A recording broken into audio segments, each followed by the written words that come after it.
horse would learn to pack that bit.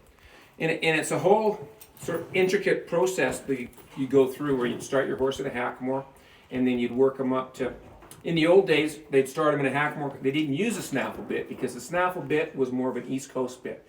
It wasn't used in old California. It's come in latter years to California when the Americans moved to California and brought the snaffle bit with them. So in the old days when this style originated, they'd start a horse in a heavy hackamore. I showed you the hackamore earlier, say something like this one back here, a little heavier. They'd start the horse in that, and then when they'd get him operating pretty good in that, what they would do is they would hang a bit in his mouth, say a smaller spoon on it, or a smaller curb on it in here.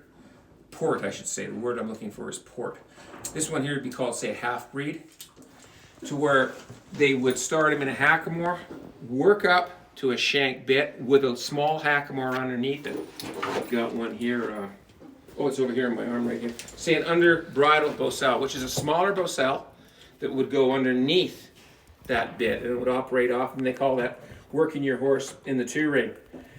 To where you would have your hackamore on, you'd start him in a hackamore, you'd work him up in a hackamore, you'd start getting your hackamore smaller and smaller, and you would hang a bigger bit in his mouth, but you'd keep that smaller hackamore on him. So if things were slow, you'd work him in the bit, the signal bit. If things sped up, say you had to jump out and stop a cow or do something pretty quick, you would go back to your hackamore. And this process might take 2-3 years to get your horse to where he'd be a finished bridle horse. So that being quite different than the California style, to where they would use the leverage bit. And we'll talk more about that, and that's one of the things that's quite a bit different, is how the bits are used. We even, we're talking too, the way the spurs you wear, there's different styles too. So you might see someone with his spurs buckled on the inside of his boots. So if my buckle was on the inside of my boot, I don't know if this camera can see it right here, but see the buckle on these spurs right here are on the inside of my boot, which makes it very easy for you to get at and adjust. Well, that's a California style, having the buckle on the inside of your boot.